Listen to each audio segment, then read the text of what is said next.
Okay, तो आपको previous session 2 दिन के मिल जाएंगे, आज मैं रिकॉर्डिंग दूंगा तो वो भी आप घर पे देखना।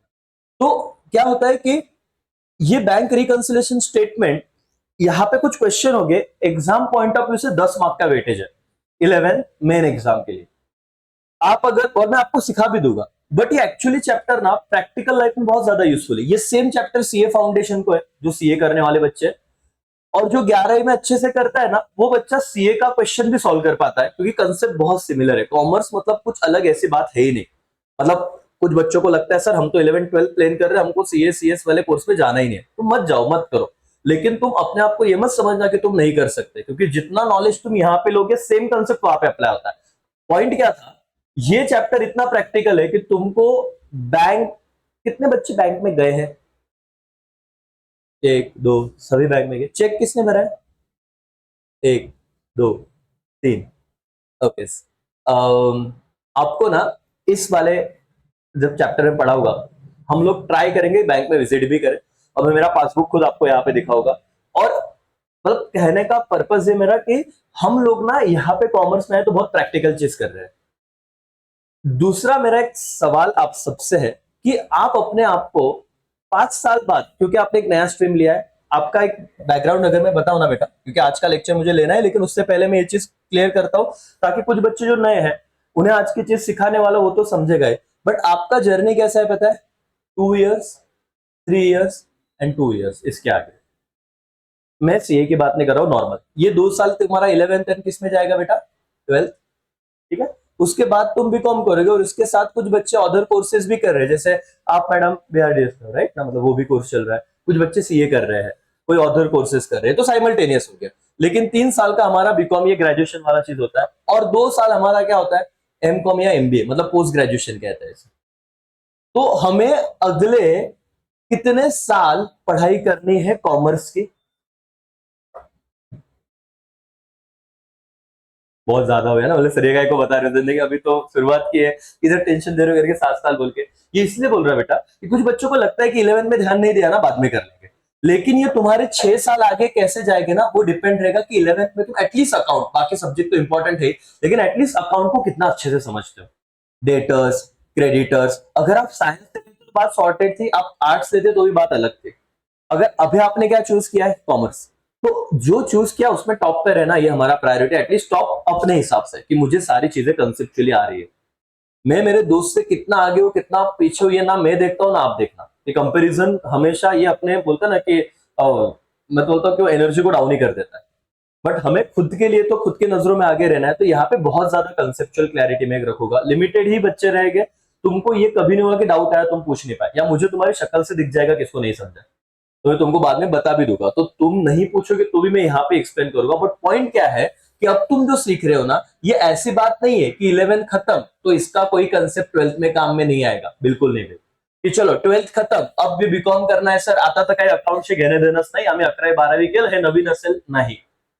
सर एमबीए, तुमको बताओ दोस्तों, 12वीं का ओसीएम के कुछ चैप्टर लिटरली एमबीए जैसे कोर्स में सिखाया जाता है, प्रिंसिपल्स ऑफ मैनेजमेंट। एमबीए मतलब वहां पे ना, अभी तुम 12th में और इंटरेस्ट बढ़ेगा, ओसीएम है जहां पे हेनरी फ्योल करके एक बंदा है, जिन्होंने मैनेजमेंट के प्रिंसिपल बताया है। जैसे क्या माहिती है का, रेम्यूनरेशन, उसके बाद यूनिटी ऑफ कमांड, ऐसे कुछ चीजें जो एमबीए में बाद में सिखाया जाता है। लेकिन प्रॉब्लम क्या है, बच्चा 11वीं में सीरियस नहीं होता, क्योंकि जिंदगी अभी तो 10वीं खत्म हुआ और 11वीं में आ रहा है, और लोग क्या बोलते हैं, काय करना रे पुढे। अरे भाई वो अभी तो 10वीं में था, तब किसने पूछा नहीं, और जस्ट एग्जाम होती है 3 महीने में, वो तुमको ये सवाल पूछते कि अब क्या करना है जिंदगी में। तुम बहुत बड़े नहीं हो ना, तो तुम्हें कुछ पता है, तुम्हें सिर्फ इतना पता है कॉमर्स लेंगे देखेंगे आगे क्या होता है, क्योंकि 10 साल बाद किसने देखा। लेकिन मैं एक कह सकता हूँ, तुमको नहीं पता क्या करना है, लेकिन एक चीज ध्यान में रखो कि 11th का जो भी अकाउंट्स है पूरी शिद्दत से करो, जिल मतलब बोलते ना, पूरे कंसंट्रेशन और दिल लगा के वो पढ़ाई करो, क्योंकि आगे तुम बीबीए करो, सीए करो, सीएमए करो, कोई भी कोर्स करो, सबका बेस 11th स्टैंडर्ड का अकाउंट्स है।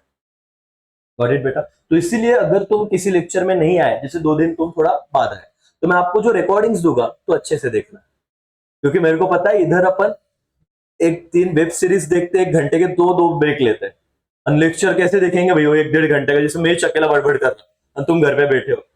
तो मोबाइल पे वो देखना थोड़ा 11 स्टैंडर्ड के स्टूडेंट को थोड़ा डिफिकल्ट होता है, क्योंकि हमें मोबाइल में पढ़ाई करने की एक 1-1.5 घंटे लेक्चर देखने की आदत नहीं है। और मैं तुम्हें अगर बैकअप जैसे आपको मैडम दिया था, देख के हुआ क्या? नहीं, नहीं मिला, हाइड नहीं किया। कृष्णा को बोला था वीडियो भेजने को, नहीं भेजा आपने, और आपने मांगा भी नहीं। उनको उनके पास था ना ग्रुप में लिंक, एनीवेज मैं आज दे दूंगा। तो इसीलिए रेगुलर आओ, नहीं आया तो मेरे पास से बैकअप मिल जाएगा। पॉइंट समझा रहा था एवरीवन?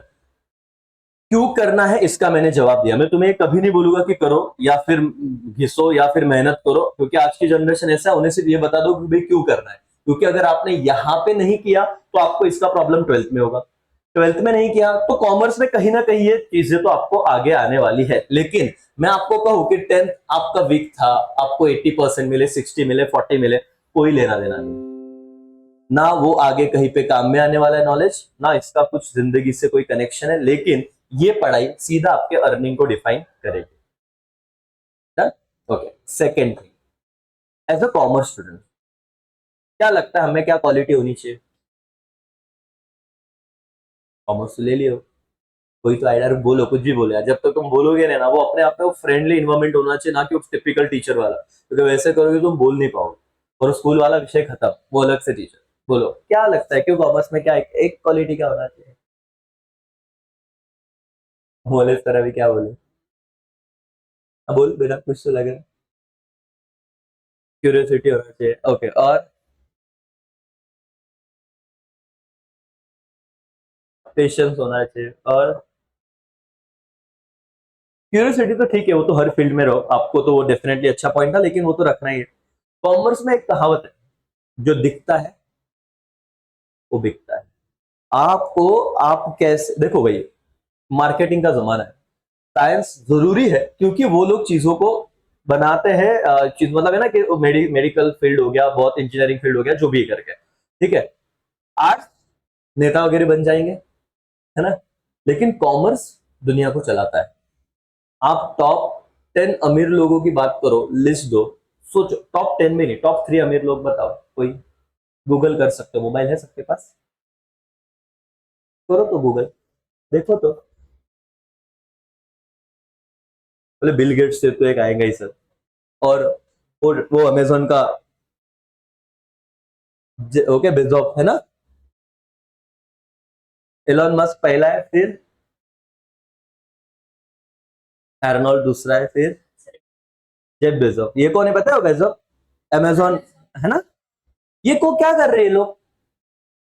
ये सब लोग बिजनेस कर रहे हैं, ये सब लोग इंडस्ट्रियलिस्ट है, ये सब लोग इंडस्ट्री मतलब ना कि जिनका कोई ना कोई एम्पायर है। वो दुनिया छोड़ो, भारत में अंबानी, अडानी, ये सब लोग देखो भाई, एक चीज है, तुम लोग पढ़ाई क्यों कर रहे हो? मैं आज आज के बाद कोई कितना भी कुछ भी कर ले, बोलेंगे सर नॉलेज चाहिए, फलाना देखना, मैं तुम्हें एक बार कहता हूँ कि सबकी गाड़ी यहाँ पे आके रुकने वाली है, दैट इज पैसा। आज तुम्हारे पैशन रहेंगे, अच्छी बात है, लेकिन अल्टीमेटली तुम कहोगे सर पैशन के साथ पैसा तो मिलना चाहिए, है ना। आज तुमको कोई कुछ भी कहे कि खुशी मैटर करती है, लेकिन खुशी आती कहां से? बाद में। ऐसा पॉइंट क्या है सर, कि ये चीज हमको कॉमर्स सिखाता है। आप लोगों को सिर्फ पढ़ना ही नहीं है बेटा, पढ़ने के साथ साथ वो नॉलेज आपको इतना, देखो दोनों दिन, और मैंने अब तक मेरे 2 लेक्चर लिए ना, मैं आपको ये भी बताऊंगा कि चीजें है क्या, लेकिन एट द सेम टाइम जो दिखता है बिकता है, वो कंसेप्ट क्या है कि तुम्हें बोलते भी आना चाहिए। जैसे कि मैंने एक टर्म बताया गुडविल, मतलब तुम नहीं थे लेकिन गुडविल एक टर्म समझा है, जो बच्चे थे। कितने फैक्टर्स होते गुडविल को अफेक्ट करने के? बोलो बेटा, किसी को याद है? चल बोलो।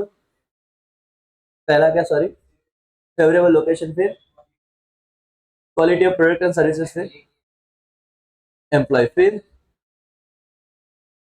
ये अगर बोलेगा ना तो ये नजरों में आएगा, ये बंदा होशियार है, मैम को सब आ रहा है फॉर एग्जाम्पल, लेकिन वो नहीं बोल रहे। होता है कि भाई ध्यान दे क्या बोलने का, तो तुम ऐसे करोगे तो पीछे रह जाओगे। पॉइंट समझ में आ रहा है? अरे बोलना कब है, क्योंकि हमने उतना मेहनत किया है, तुमको क्लास में मैं सारी चीजें करवा के दूंगा, क्योंकि इनिशियली 1 महीना तो आप कॉमर्स समझने में जाएगा आपको, ठीक है। मैं तुम्हें जो बताऊंगा वो लिखना, और एवरी सैटरडे हम लोग क्या देते हैं? टेस्ट। और टेस्ट क्यों होता है? मैं इससे आगे जाऊंगा, इससे पीछे जाऊंगा नहीं, मुझे खुद बहुत बार प्रॉब्लम क्या है, कुछ बच्चे ऐसी भी कैटेगरी के मैंने देखे जिनको आता सब है, मतलब समझता सब है, लिखते नहीं आता, तो बोलते सर पेपर में जाते हैं तो भूल जाते, मतलब वो होशियार है बट पेपर के मार्क्स से नहीं आते, तो घर वाले और बाकी तो लोग कंपेयर करेंगे ना। तो प्रॉब्लम ये है कि वो खुद का वो डर निकालने के लिए तुम्हें पेपर में आ रहा है कि 5 दिन सर पढ़ा रहे और 6वें दिन में पेपर दे रहा हूं तो मुझे याद आ रहा है, भले 20 में से मेरे पहले 10 आए, फिर 12 आए, ठीक है, किसी को 20 में से 20 पे है, लेकिन कभी भी कंपेयर मत करना अपने आप को। सिर्फ आप अपने लिए यहाँ पे आओगे, खुद के लिए पेपर दोगे, और ये पेपर का रिजल्ट आपके और मेरे बीच में रहेगा। ठीक है, तो ना किसी को आपके और, मतलब यूजुअली हम लोग ग्रुप में मार्क्स डालते हैं, बट वो आप अपने हिसाब से ही देखना, किसी और से कंपेयर करना मत। चीजें क्लियर है बॉस एवरीवन? सो आपको अभी देखो, ये एक बैच बने में ऐसे अभी कुछ लोग बच्चे आएंगे भी, दो धीरे धीरे करके बाहर है, यहाँ है, वहां है, लेकिन आपको मैं एक्स्ट्रा टाइम जब बुलाऊंगा तो प्लीज आना, 1-2 वीक आना। ठीक है, क्योंकि मैं एक्स्ट्रा मेहनत करूंगा इसीलिए, क्योंकि 11th में अगर आपको एक बेस बना दिया तो आपको आगे कोई भी प्रॉब्लम आएगा नहीं। डन। तो ये मेरा बेसिक आपसे कुछ कहना था। 2 चीजें हमेशा याद रखो बेटा, आपको सिर्फ समझना नहीं है, समझा हुआ बोलना भी है, क्योंकि तुम्हारे मार्क्स जब तक पेपर में दिखेंगे नहीं, तब तक दुनिया तुमको इंडियन एजुकेशन सिस्टम के हिसाब से होशियार समझेगी नहीं। तो मैं पढ़ाऊंगा और उसके साथ में लिखना कैसे वो भी बताऊंगा, तो दोनों इसमें पेशेंस तुमको रखने पड़ेंगे, क्योंकि घर पे तुम पढ़ने वाले नहीं हो, ये मुझे पता है। ठीक है, आज चलो बीच में से ही कोई चीज शुरू होगी, लेकिन मैं ट्राई करता हूं कि जो बच्चे पहले थे उन्हें ये पता है, बट वो लर्निंग के एंगल से उसे कर लेंगे, और जो पहली बार आए वो समझने के एंगल से उसे देखेंगे। तुम्हारा चैप्टर 1 बहुत ही सिंपल सा चैप्टर है, introduction to book keeping and क्या बेटा, अकाउंटेंसी। इसमें एक ही चीज ज्यादा मैटर करती है, वो टर्मिनोलॉजीज वाली, बेसिक अकाउंटिंग टर्मिनोलॉजीज, क्योंकि इसमें आपको ना कुछ वर्ड्स समझने पड़ते हैं, जैसे इन सब बच्चों को पता है, लेकिन आज वो और एक चीज समझ लेंगे।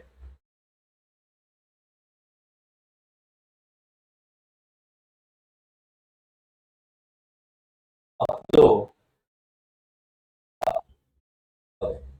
अब ना ये सबको पता है, कैपिटल एंड ड्रॉइंग्स, है ना, लेकिन आपको इसमें दिक्कत होगी कि ये क्या चीज है सर, और यहाँ पे ये 5 टर्म मैच आपको डेटर एंड क्रिएटर, ये बाकी बच्चों को लर्न करके लिखवा दूंगा और आपका भी हो जाएगा, लेकिन ये यहाँ पे हम अगले 10-15 मिनट या 20 मिनट डिस्कशन करने वाले हैं, तो आपके दिमाग से बाकी सारी चीजें बाहर होनी चाहिए, जो मैं बोल रहा हूँ वहां पे ध्यान होना चाहिए, और सब कुछ आपके दिमाग में जाएगा करके। सबसे पहले बात करते हैं इन 3 टर्मिनोलॉजी के, डेटर, क्रेडिटर एंड क्या बेटा, बैड डेट्स। ठीक है, पहला लेवल हमारा रहेगा सिर्फ समझना है, और दूसरा लर्निंग करना, और फिर इसको विषय को इधर ही क्लोज कर देना है। सबसे पहला टर्म आता है बेटा, क्या लिखा है मैंने बोलो तो, जो न्यू स्टूडेंट है, यस सर आप पढ़ो, हाँ पढ़ो, डेबिटर बराबर है, यस मैडम, रिया, डेबिटर, ओके, यस सर, बोलो ना, डेबिटर, और यस मैडम, डेटर। आप कल थे क्या? कल से कल बोला था क्या? तो पहले ही पता था, एक सर, डेटर।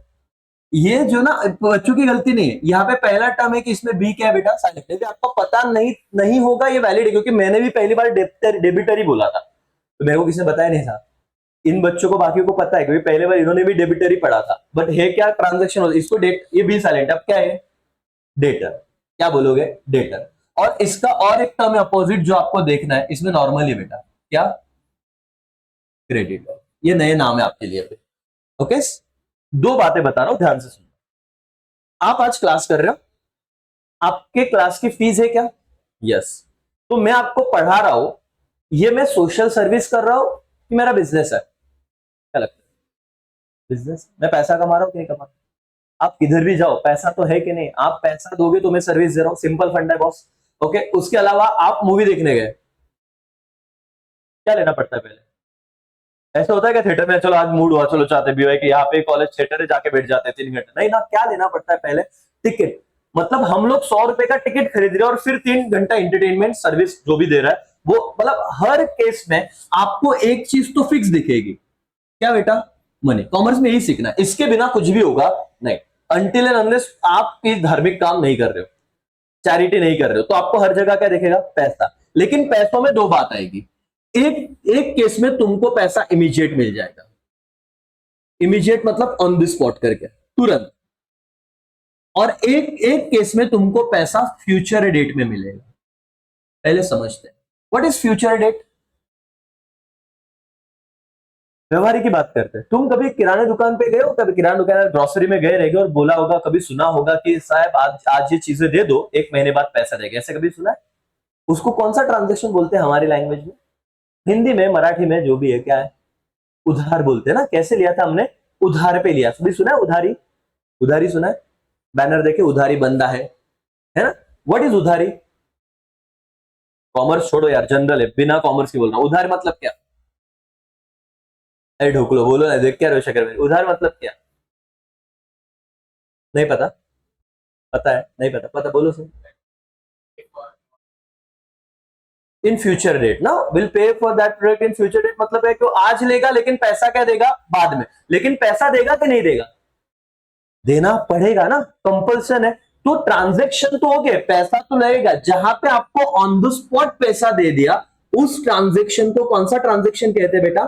Cash transaction. क्या कहते हैं? कैश ट्रांजेक्शन, जिसमें इमीडिएट पेमेंट दे दिया। और जो व्यक्ति बेचता है उसे हम लोग अकाउंट की लैंग्वेज में क्या कहते हैं राजा? सेलर। और जो व्यक्ति खरीदता है उसे हम लोग अकाउंटिंग टर्म में या फिर नॉर्मल टर्म में आप लोग क्या कहते हो? बायर। खरीदने वाला बायर है, बेचने वाला क्या है? सेलर है। लेकिन जहां पे इमीडिएट पैसा ले लिया और चीजें दे दी, उस ट्रांजेक्शन को हम लोग कौन सा ट्रांजेक्शन कहते हैं? Cash transaction. पैसा इन्वॉल्व होता है। सेम केस में एक जो सेलर है वो तुम्हें गुड्स सेल कर रहा है, ही इज सेलर, राइट? और 50,000 के गुड्स बेच रहा है। किसे बेच रहा है भाई? बायर को। ये बायर है। लेकिन ये बायर क्या कहता है? मैं 3 महीने बाद तुम्हें पैसे दूंगा, अभी मेरे पास पैसे नहीं है, लेकिन पैसे तो दूंगा जरूर। ये कैश ट्रांजेक्शन नहीं है। इसे कौन सा ट्रांजेक्शन कहते हैं पता है? अपने टर्म में उधार, और इसको एक टर्म है इंग्लिश में, इसे कहेंगे क्रेडिट ट्रांजेक्शन। कौन सा ट्रांजेक्शन बेटा? Credit transaction. तो मैंने आपको मजाक मजाक में 2 बात बताई। 2 प्रकार के ट्रांजेक्शन है, एक कैश और एक क्या? क्रेडिट। जहां पे फ्यूचर डेट में पेमेंट होता है उसे कौन सा ट्रांजेक्शन कहते हैं? क्रेडिट। और जहां पे इमीडिएट पेमेंट होता है उसे कौन सा ट्रांजेक्शन कहते हैं? कैश।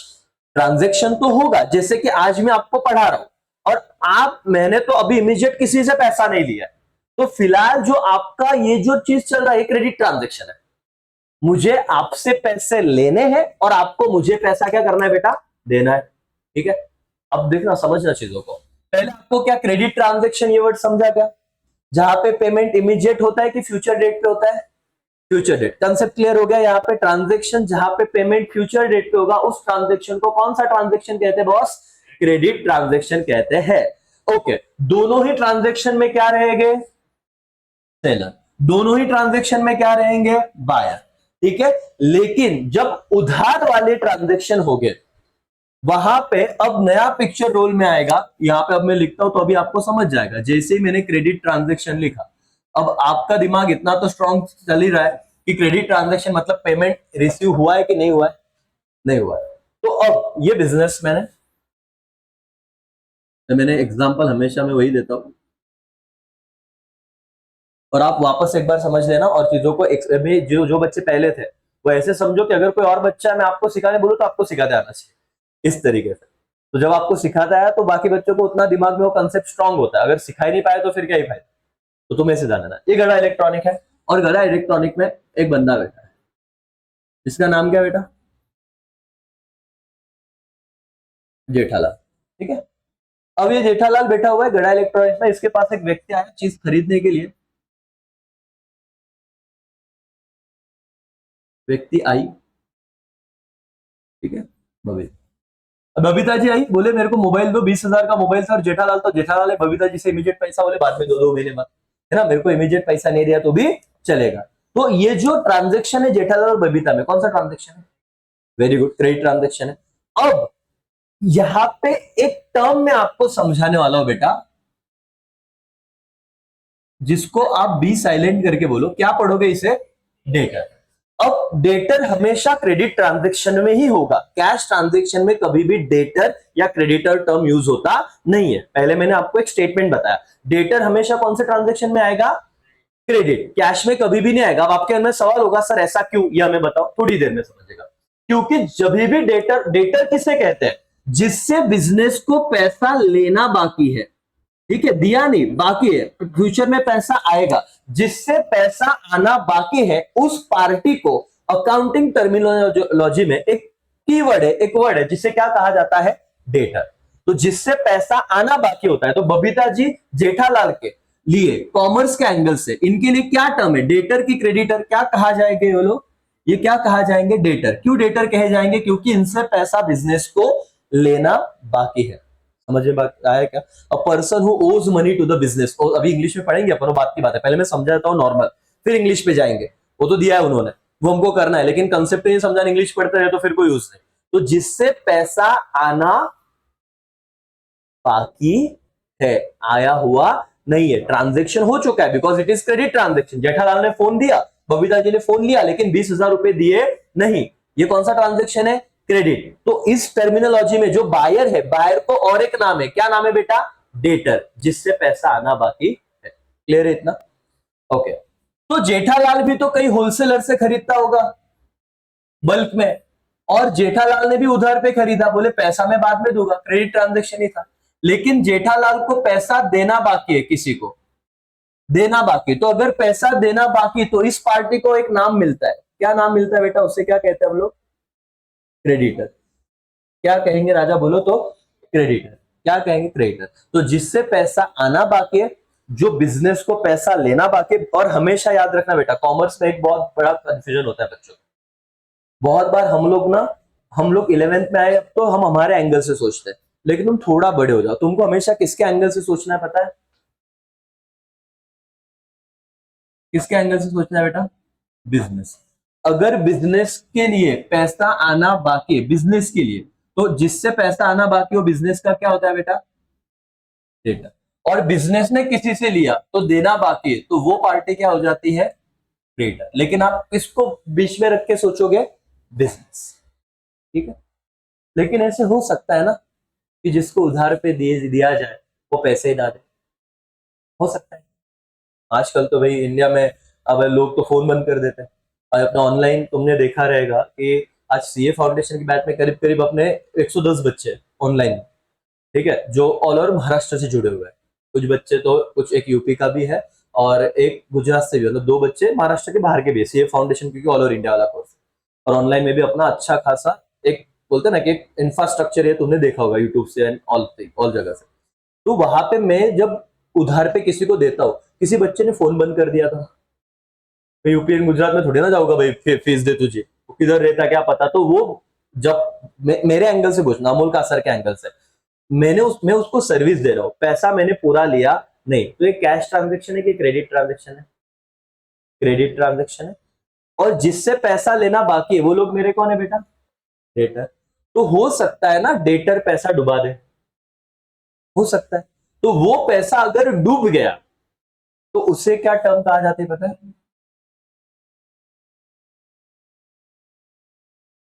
अगेन बी साइलेंट है, क्या कहा जाता है? बैड डेट, नॉट डेप्ट, बैड डेट। बैड डेट्स मतलब इसको इंग्लिश में अपन पढ़ेंगे इररिकवरेबल। इररिकवरेबल मतलब जो रिकवर किया जा सकता नहीं, irrecoverable amount from debtor, it is known as bad debts. विषय खत्म।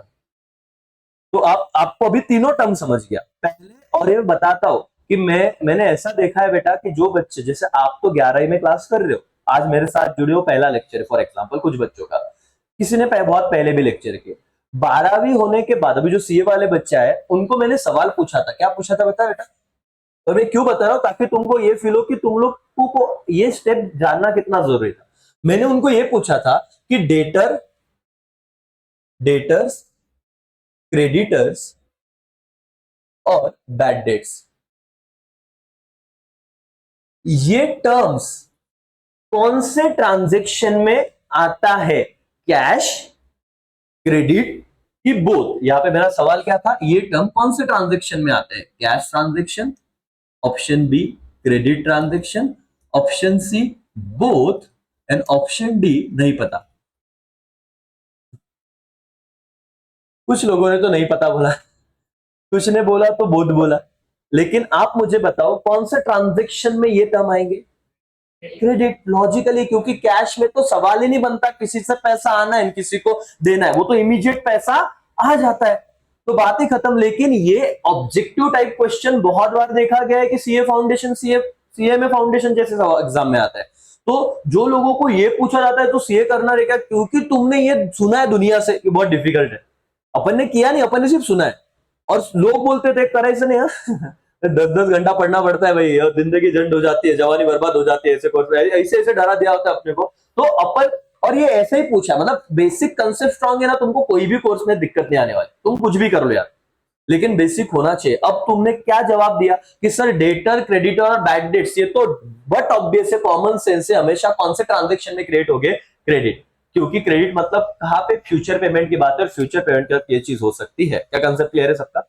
ओके नाउ ये हो गया अंडरस्टैंडिंग। लेकिन अंडरस्टैंडिंग के मार्क्स बिल्कुल नहीं है। मेरा पेपर होगा, पेपर में मैं 3 सवाल पूछूंगा और मेरे को जवाब कैसे चाहिए? इस लैंग्वेज। अब तुमको कितना भी आ रहा है, मेरे को क्या करना है? मतलब मेरे चेकर को क्या करना है इन शॉर्ट? क्योंकि पेपर कभी भी टीचर चेक नहीं करता। बोर्ड एग्जाम में तुम्हारे पेपर कौन चेक करते पता है? रिटायर लोग, जो टीचर वीचर है, जिन्होंने 12वीं बहुत 12 साल पहले पढ़ाया था, उनके पास पेपर है। 10वीं के पेपर किसने चेक किए रहेंगे तुम्हारे? किसने किए रहेंगे? क्या लगता है? तुम्हारी 3 घंटे की मेहनत साल भर घिसी थी, रात को सोए नहीं, कहीं से पढ़ा तुमको, ऐसे भी 2 महीने पहले पढ़ाई चालू किया रहेगा ना, बहुत होने रहेगा, है ना? उधर 2 महीने पहले फिर यूट्यूब से आधा देखा रहेगा, इधर से उधर से, तो जिंदगी में जितना साल भर नहीं पढ़ा उतना 2 महीने, तो तुम्हारे एक्चुअली परसेंटेज 2 महीने की ही है। साल भर पढ़ते तो क्या हो जाता? तो होशियारी हो तुम लोग, सिर्फ लेट पढ़ाई चालू की। एनीवेज, तो तुम्हारे वो पेपर ना कौन चेक करता है? जिसके सामने एक सजेस्टेड आंसर होता है, जिसने बहुत पहले से पढ़ाई कर रखी होती है, नो डाउट वो नॉलेजेबल पर्सन, लेकिन उसके आज के हिसाब से उसको बहुत सारी चीजें नहीं पता है। तो उसको एक सजेस्टेड आंसर होता है, वो मैच करता है क्या इससे मैच, इससे कनेक्ट हो रहा है कि नहीं। अगर हुआ तो मार्क्स, नहीं हुआ तो कम मार्क्स देगा। ठीक है, तो इसीलिए कौन से टेक्स्ट बुक और क्या लैंग्वेज कहता है दोस्तों। आइए अब आते हैं यहाँ पे, और थोड़ा मार्क्स के एंगल से मैं तुम्हें बताऊंगा। मुझे ये लैंग्वेज चाहिए और ये लैंग्वेज में तुम्हें करवा के दूंगा। सबसे पहले क्या बेटा? डेटर। तुम्हें आइडिया है डेटर के बारे में? बिजनेस को जिसे पैसा देना है या जिससे पैसा लेना है? जिससे पैसा लेना बाकी है वो कौन है? डेटर। थोड़ा इंग्लिश में देखते हैं। A person who has to pay to the business for getting goods and services on क्या बेटा? ये तो फिक्स हो गया, ये समझा? A person who has to pay, दिया नहीं, जिसको देना बाकी है। किसे देना बाकी है? किसे? To the business. क्यों देना बाकी है भाई? क्यों पैसा देगा? For getting goods and services. कैसे? कैश पे कि क्रेडिट पे? क्रेडिट पे। ये तीनों सवाल समझे क्या? देखो यहां पर, a person who has to pay to the business, why? For getting goods, what is services? तो जिसको नहीं आता बोल दो भाई। Yes, I am teaching. इसको क्या बेटा? ये क्या हो गया? सर्विस। वेरी गुड सर, बराबर है। मैं आपको पढ़ा रहा हूं तो ये क्या हो गया? सर्विस। और मैं अगर आपको कोई प्रोडक्ट बेचा तो ये क्या हो जाता? गुड्स। ठीक है, जो भी हो, goods and services on credit, it is known as क्या बेटा? डेटर। लैंग्वेज इनका समझा? रटने का नहीं भाई, समझने का। What is debtor? A person who has to pay to the business. Why? For getting goods and services on credit, it is known as debtor. A debtor is a person who owes money to the business. Owes money मतलब जिसको पैसा देना, मतलब जिस व्यक्ति से business को लेना पैसा, बिजनेस को पैसा लेना बाकी या वो बिजनेस को देना बनता है, उससे लेना बाकी, तो उसको अपन क्या कहेंगे? डेटर। ये वन वर्ड के लिए आता है। देखो कैसे आता है, इतना ही आता है, one sentence one word. A person who owes money to business, it is known as debtor. Exam में 1 मार्क्स के लिए। A person who owes money to business, जिसको बिजनेस को जिससे पैसा लेना है उसे क्या कहा जाता है?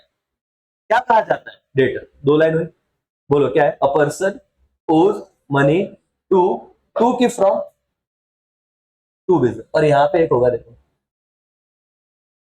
बिजनेस ओज, यहाँ पे बिजनेस ओज मनी, मतलब बिजनेस को जिससे देना बाकी उसे क्रेडिटर कहेंगे, लेकिन जिसको बिजनेस को देना बाकी है उसे क्या कहेंगे? डेटर। क्या लिख ले कैसे एक बार?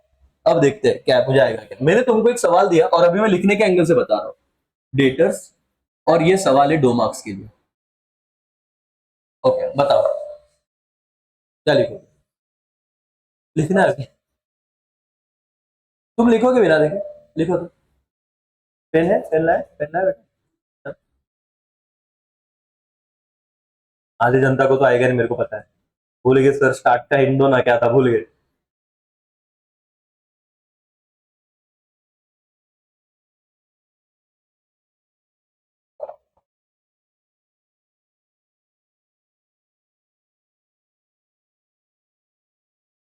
मेरी हेल्प करो तो क्या लिखूं? क्या था पहला पॉइंट, कहां से था बेटा? अ पर्सन क्या? बोलो, मेरे को बोलो ना, बाद में लिखो। Person what? भूल गए थे। हु हैज टू पे क्या? आगे क्या? हु हैज टू पे क्या? who has to pay to the business. बेटा पूरा लिखो business. Why? For getting what? Goods and services on क्या बेटा? Credit. It is known as क्या? Is known as debtor. बहुत बार बच्चे ना ये भूल गए. A person who has to pay तो आया, लेकिन इधर बिजनेस के आगे किधर क्या लिखना भूल गए. Who has to pay to the business for getting goods and services. Getting उसके जगह आप अपने वर्ड में लिख सकते हो, बाइंग बोला तो भी चलेगा. Getting goods and services on credit. It is known as क्या? Debtor. ओके. और दूसरा पॉइंट भी था बेटा, देख लेना क्या था और लिख लेना क्या था. Debtor is a person who owes money to the business. देखो बिना देखे, a debtor is a person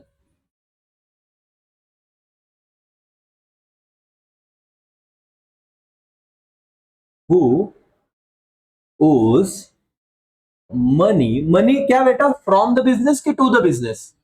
very good. Money to the business. Okay done. अगर तुमने इतना लिखा तो मैं तुमको 2 में से 2 मार्क्स दे दूंगा. ये हो गया एजुकेशन, इंडियन एजुकेशन सिस्टम. तुमको कितना भी आ रहा था अपनी जगह पे, लेकिन मैं जब पेपर लूंगा तो मुझे क्या चाहिए? ये वाली चीज आ जाएगी सबको. पक्का लिखते आएंगे.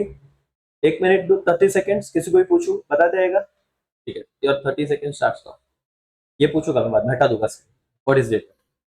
कुछ बच्चों को तो अभी आ रहा है, मेरे को पता है, बहुत होशियार. छोटी छोटी बातें आ जाएगी, आगे बड़ी बड़ी बातें भी चल. और यहाँ पे 30 सेकेंड होते हैं खत्म. यस रिया मैडम बोलो.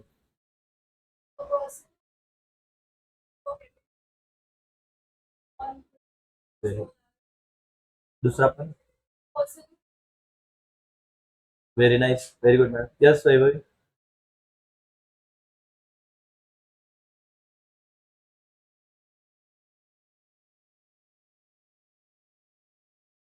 Data is the person who owes money to the business. ये बहुत इंपॉर्टेंट लाइन है बेटा, क्योंकि बाद में इसी पे सवाल बनते हैं और फिर बच्चे कंफ्यूज होते हैं. Yes sir.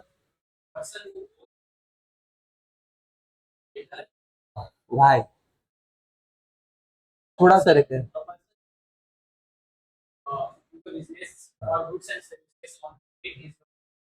For getting goods and services on credit is known as debtor. Very good sir. अब थोड़ा इसमें आपको फिनिशिंग करना है. Debtor is a person who owes money to the business. आपने आपके लिए हिसाब से कहा, अपने हिसाब से चलेगा. बाद में बड़ी बड़ी चीजें, छोटी छोटी टर्म को आपको हो सके तो उनके हिसाब से. Yes sir. हु पेज या हु हैज टू पे? pays to the business for getting goods and services on credit is known as debtor. और दूसरा point, money to the business. Great. Yes sir. आप हाँ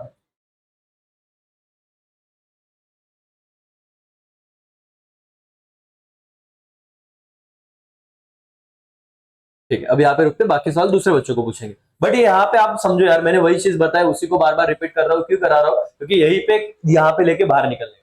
नहीं तो सुबह सुबह आए, यहाँ पे बैठे और गए भाई, बोले क्या हुआ? कुछ तो हुआ. क्लास किया, रेगुलर होमवर्क लिया और घर पे गए. तो ऐसे मत करना. ट्राई करना. कंसेप्चुअली डेटर क्लियर है. नाउ क्रेडिटर बेटा यहाँ पे आओ और ये टर्म समझो. इसमें मैं ज्यादा मेहनत नहीं करूंगा. आपको अब समझने का तरीका समझ गया कि creditor, a person to whom business has to pay. देखना समझ के. और मैंने कहा था किसके एंगल से सोचना है हमेशा? बिजनेस के. अब बिजनेस को जिसे पैसा देना है, देखो, अ पर्सन टू हुम, ये समझता ना इंग्लिश, जिसको business has to pay for getting goods and services on क्या बेटा? Credit. It is known as creditor. जिसे बिजनेस को पैसा देना है, जिस व्यक्ति को, उस व्यक्ति को क्या कहा जाएगा? Creditor. And a creditor is a person to whom business owes money. समझ में आ रहा है? जो बिजनेस को ओ करेगा वो डेटर है, लेकिन जिसको बिजनेस को देना पड़ेगा, मतलब बिजनेस ओज समवन, तो क्या रहेगा? क्रेडिटर. 30 सेकेंड दे रहा हूं, एक बार पढ़ लो.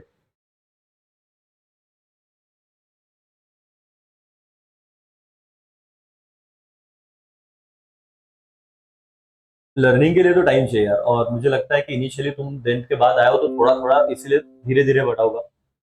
पहले आदत डाल लो कि लर्न तो करना है. स्कूल जैसा नहीं चलेगा कि वहां पे, या तुमको थोड़ा समझने के बाद इंग्लिश में बोलोगे तो दुनिया तुमको ऐसे समझेगी तुमको कुछ नहीं आता है, जबकि तुमको आता बहुत है. इन दोनों में कंपेयर करो बेटा, यहाँ कंपेयर करो, ठीक है, मैं तुमको नहीं पूछूंगा, कंपेयर करो। यहाँ पे क्या था, a person who has to pay to the business, ये लाइन क्या है, a person to whom business has to pay, difference समझा क्या? यहाँ पे बिजनेस को पैसा लेना बाकी था, यहाँ पे बिजनेस को पैसा देना बाकी है, ठीक है। A person to whom business has to pay for getting goods and services on credit, this is known as creditor. और ये क्या था, a person who has to pay to the business, why, because taking goods and services on क्या, credit, language समझा। दूसरा, a creditor is a person to whom business owes money, लिख लो दोनों पॉइंट, देख के लिखो लगता है तो, लेकिन दो पॉइंट करना, एक में मत लिखना, पहला पॉइंट अलग बनाना, दूसरा अलग बनाना।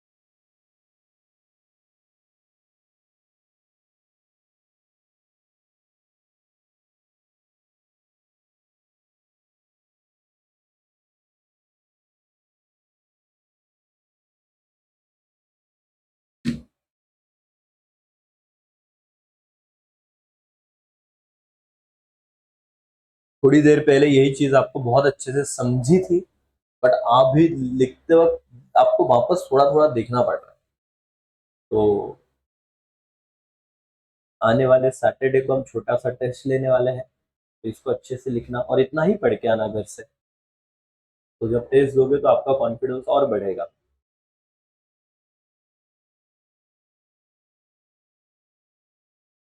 हो गया बेटा ये,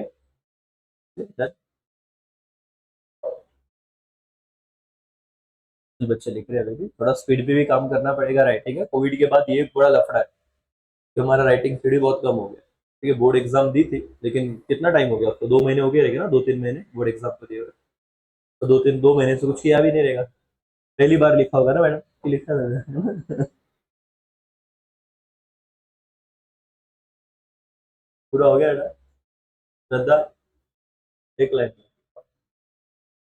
क्लियरली समझ रहा है बेटा क्रिएटर अभी, क्योंकि ये मैंने अगर सिर्फ पहला टेन बता दिया रहता चीज और बोलता अभी पेपर है, तो तुम वही लिखते या फिर थोड़ा बहुत, तो तुमको मार्क्स ही नहीं मिलते, क्योंकि तुम्हारा लैंग्वेज ही नहीं आता।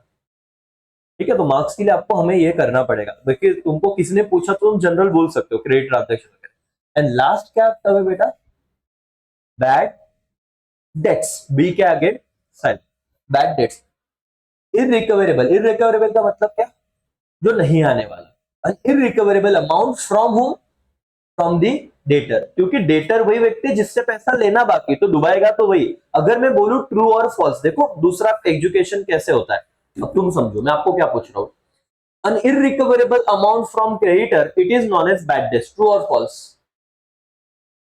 अभी बच्चों को समझा ही नहीं क्या हो गया, अच्छा अभी तो सर क्या बोला तेरे, दिन में से उठ गया, अभी तो सुबह सुबह बुला लिया तुम्हें एक तो, unrecoverable amount from creditor, it is known as bad debts, falls, why, because आपने देखा है कि irrecoverable amount, amount from whom, debtors, क्योंकि डेटर ही वो व्यक्ति है लॉजिकली जिससे पैसा आना बाकी, तो वही डुबा सकता है, क्रेडिटर थोड़ी ना, हो तो देने वाला व्यक्ति होता है भाई, वो कैसे बैड डेट्स होगा। तो इसका मतलब आप एक चीज पढ़ रहे हो तो मल्टीपल क्वेश्चन के आंसर आने चाहिए, और तब तुमने वो समझ के पढ़ा, नहीं तो तुमने रट लिया और बाद में ट्रू और फॉल्स आया, तुम बोले साला पता ही नहीं, तो पढ़ा ही नहीं था, ऐसा नहीं, तुमने समझा हुआ है। See, unrecoverable amount from whom debtor, it is known as क्या, बैड डेट्स, और ये हमेशा बिजनेस का क्या होता है बेटा, लॉस, क्योंकि मेरा पैसा नहीं आया, मेरे लिए क्या रहेगा, लॉस रहेगा। लिख लो लास्ट टर्म, और इसी के साथ आज में ये तीसरा कंसेप्ट बैड डेट्स का खत्म होता है। तो 2-2 मार्क्स के 6 क्वेश्चन आपके सामने, 6 मार्क्स के 3 क्वेश्चन आपके सामने, बैड डेट्स, इरिकवरेबल का स्पेलिंग अच्छे से लिखना, unrecoverable amount from a debtor is known as bad debts, और ये बिजनेस का क्या होता है, रेवेन्यू लॉस।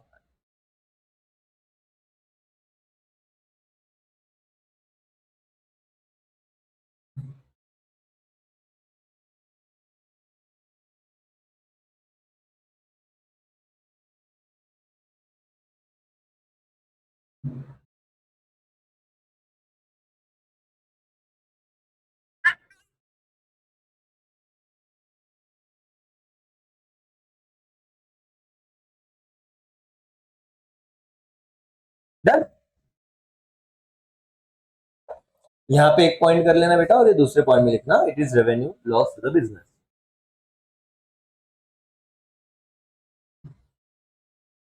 तुम्हारे हैंड राइटिंग में भी काम करना पड़ेगा।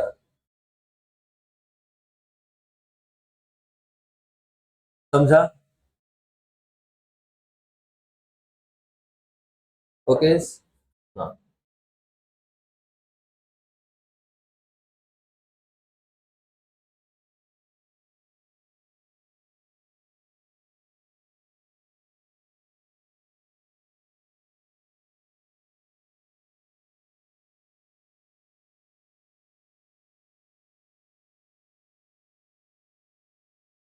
जिसको आ रहा है हाथ ऊपर करे, 1 मार्क्स का सवाल है। 1, 2, 3, 4, 5, 6, 7, 8, 9।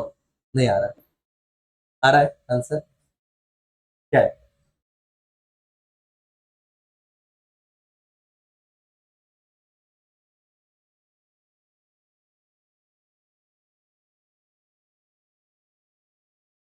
1, 2, 3, 4, 5, 6। सोच बेटा, सोच ना, ऐसे कोई टेंशन नहीं, नहीं आ रहा, नहीं आ रहा, लेकिन सोच, तू पढ़, तूने जो लिखा है वो पढ़। आ रहा आपको? सर कृष्णा,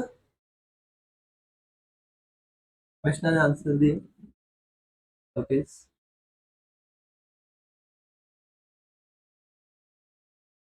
पढ़ ले बेटा। पढ़ा? यस।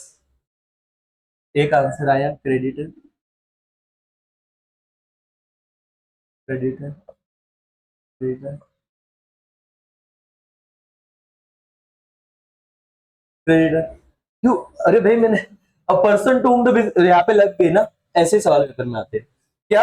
टू होम, है ना, a person to whom business owes money, मतलब बिजनेस, अभी लैंग्वेज हो जाएगा, बिजनेस को देना है, तो इसे क्या होगा, ये कौन हो जाएगा?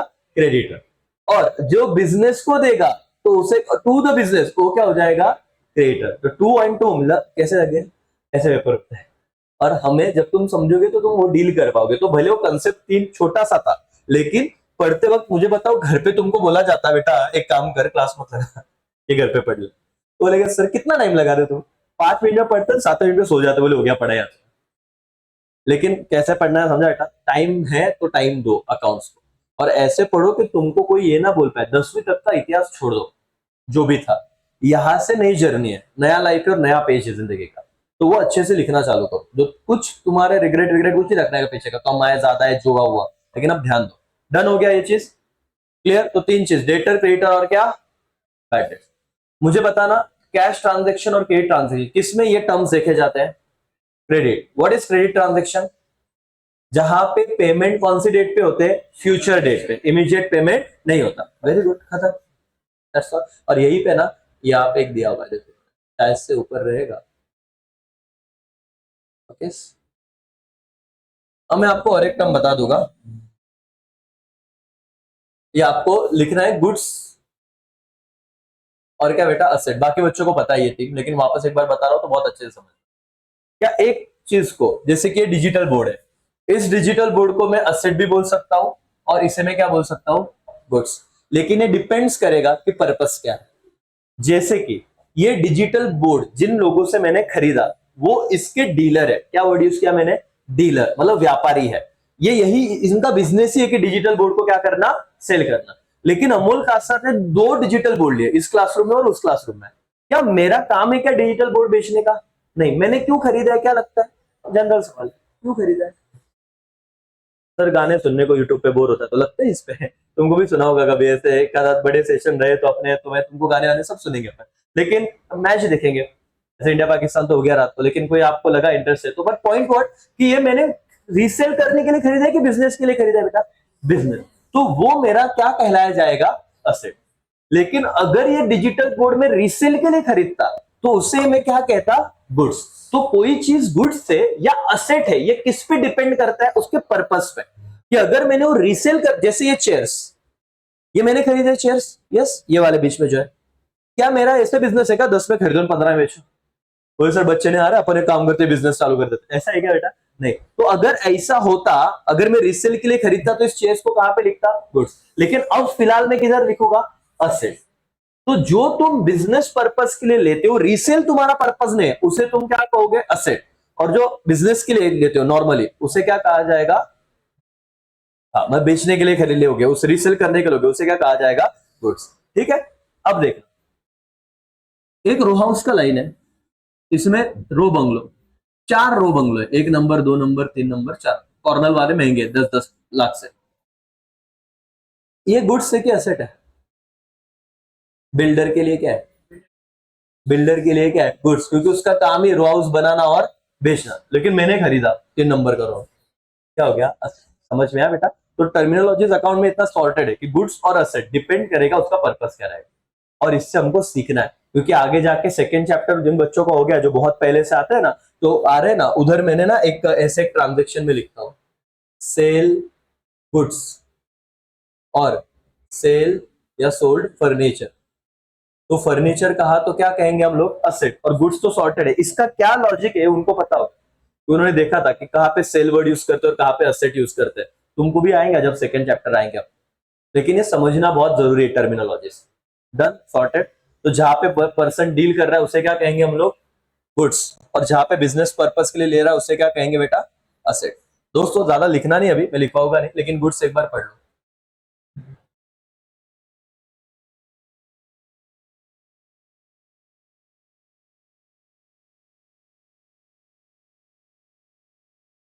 इन विच ट्रेडर्स ट्रेड, ये समझ। ट्रेडर ट्रेड्स मतलब जिसमें व्यापारी व्यापार करता है, जिसका, उसे क्या कहा जाता है? गुड्स। अच्छा, ये नहीं समझाएगा, यही है मर्चेंडाइज, कमोडिटीज, आर्टिकल, मतलब वो सारी चीजें जिसमें ट्रेडर क्या कर रहा है बेटा? ट्रेड कर रहा है, उसे क्या कहा जाएगा? Goods. This are the purchase और manufacture for the purpose of sale and to earn क्या बेटा? प्रॉफिट। तो मैंने अगर ये डिजिटल बोर्ड खरीदा रहता और मैं इसको आगे बेचने वाला होता, मैंने खरीदा 1 लाख में, मैं बेचता 1,20 में, तो मैं, और मेरे लिए क्या हो जाता? गुड्स। ठीक है। अब मैंने उसको रीसेल के लिए खरीदा नहीं है, तो ठीक है, मेरे लिए क्या हो जाएगा? असेट। घर पे इतना पढ़ो, घर से टेक्स्ट बुक ले लेनी अकाउंट्स की, तो भी तुम्हारे सब्जेक्ट अगर डिसाइड हो, देखो कितने बच्चों के पास नहीं है? 1, 2, 3, 4, 5, 6, खरीद लेना जल्दी। ठीक है, ताकि तुम्हें खरीदोगे तो लगेगा कि क्या है, अभी चल ही रहा है, क्या कुछ तो, क्या ही जिंदगी में क्या ही फर्क पड़ रहा है। तो ऐसे मत करो, टेक्स्ट बुक ले लो। और दूसरी एक बात, कैलकुलेटर अलाउड नहीं है, वो मत लेना। सीए वाले बच्चों को अलाउड है, तो उन्होंने लेना है सिर्फ, बाकी अदर स्टूडेंट ने कैलकुलेटर लेना नहीं है। और मेरे को तो आगे ये भी समझेगा, ये तो अकाउंट एक्चुअली थियरी नहीं है। तुमको इसमें मजा आ रहा है तो प्रैक्टिकल में और मजा आएगा जब हम प्रैक्टिकल करें। लेकिन प्रैक्टिकल में मैंने देखा है कि बच्चों को ना, मतलब क्या ही बताओ, मैं आपको मैं बता देता हूँ, मैं एक ट्रायल ले लेता हूँ और मुझे मत बताना आंसर।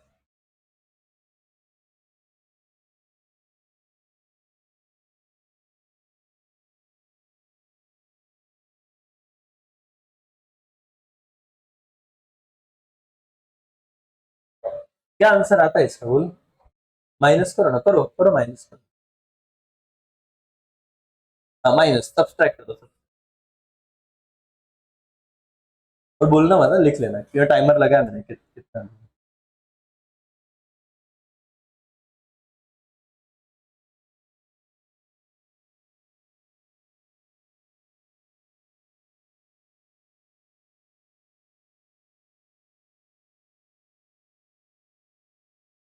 एक बच्चे का आ गया है बहुत क्विकली, 2 बच्चे का आ गया।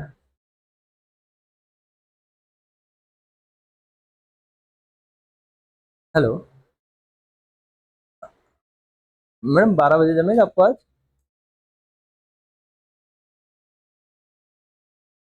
नहीं नहीं, 12, क्योंकि 12 बजे ना मैडम भी रहेंगे, नया मैडम, तो फिर इजी होगा। 12, 12, 12। अरे बाप रे, ओके ओके, क्या हुआ?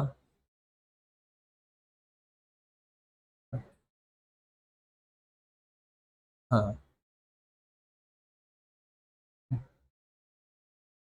ठीक है, चलेगा। कब कब चलेगा? चलेगा, यस मैम, है ना? हाँ, ओके ओके ओके। आए क्या रे बेटा? क्या है? 2, 1, 9, 1। कितने बच्चों का सच में नहीं आया था? टाइम लगा, नहीं आया था क्या? गलत आया था ना? गलत आया था ना? क्योंकि हमको ये नहीं समझता साला, ये 8 में से 9 कैसे माइनस करे। और ऊपर ले रहा है 10, तो ये भूल गए कि इधर क्या करना है फिर। इसका होता है क्या 8, तो 10, अभी 10 में से 9 माइनस करे कि 18 में से करे, ये भी एक लफड़ा है।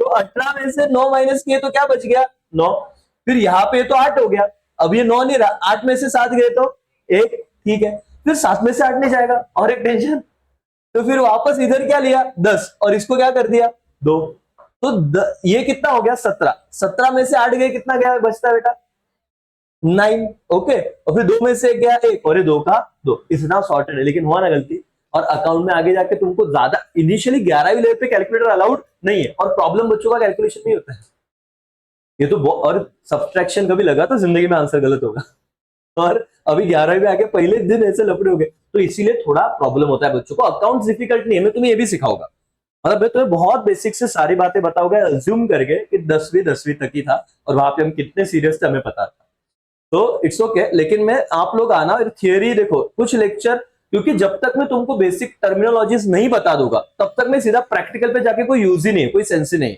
ठीक है। तो तुम्हें पहले 2 चैप्टर शिद्दत से पढ़ने ही है, आगे तो अकाउंटिंग रूल आएगा जो इन बच्चों को पता है, जो एक चैप्टर एडवांस है, जिनका सेकंड चैप्टर भी हो चुका है, तो आपका भी होगा, लेकिन आप और आपका डबल अच्छे से होगा, जो भी है उतना करो कि आपको पढ़ने की जरूरत ही ना पड़े फिर, और आप आओ वैसे, तो ऐसे सब करना है, ऐसे सब कहानी है। मैं आपको कुछ बातें बताता हूँ अब तक, कल से लेक्चर से आगे कितनी बातें हुई मैं लिख देता हूँ। सबसे पहले टर्म अपन ने क्या किया था बेटा, गुडविल किया था, बराबर ना, मेरे को बताना, लिखा हुआ है तुमने। गुडविल के बाद क्या था, प्रॉफिट क्या होता है और लॉस क्या होता है, उसके बाद सॉल्वेंट मतलब क्या और इनसॉल्वेंट मतलब क्या, उसके बाद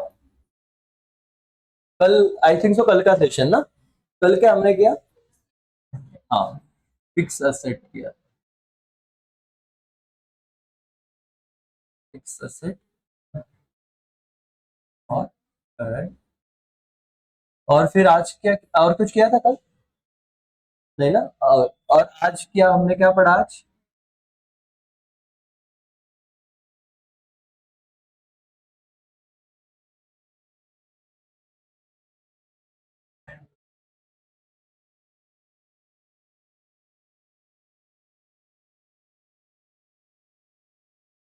इतने टर्म्स में जो बच्चे आज हैं उनका ये क्लियर है। तुम्हें एक वीडियो में दूंगा जहां पे तुम्हारा 1 2 3 4 5 ये खत्म हो जाएगा, जो मैं कल आपको देने वाला था। मैं आप ग्रुप में कितने बच्चे हैं, कितने नहीं है, नहीं है, सॉरी गलत सवाल पूछा, ग्रुप में नहीं है, 1 2 3, आज रुको मैं आपको ग्रुप में ऐड कर दूं लेक्चर होने के बाद, ठीक है, और मैं वापस लिंक शेयर करूंगा, उस उधर देखोगे तो आप डायरेक्ट इधर तक आ जाओगे और कल के लेक्चर में ये हो जाएगा। लेकिन 45 मिनट्स का लेक्चर है, देखना है शिद्दत से। लेक्चर देखते हो किसी का भी हाय हेलो आया रिप्लाई करने का नहीं, ये तो तुम उस भावना में बह जाओगे, और इंस्टा में गेम रील्स पे गए फिर डायरेक्ट 2 घंटे का ब्रेक हो जाएगा। तो जब मोबाइल पे देख रहे हो तो थोड़ा दूर रखो और टारगेट रखो, मेरे को समझ लेना है। हाँ 1.5 पे देखा तो भी चलेगा, स्पीड बढ़ाते आते वैसे तुमको पता रहेगा, और लेक्चर तुम 2 की कम से देखते नहीं, लेकिन पहले 1.5 पे देख। डन, समझा आज के सेशन मेरा, ओके। आप भी देखना सर करके बार बार, क्योंकि आपको थोड़ा अच्छे से ट्रेन करना पड़ेगा। चलो थैंक यू सो मच, आज का लेक्चर यही पे होता है समाप्त और हम रुकते हैं।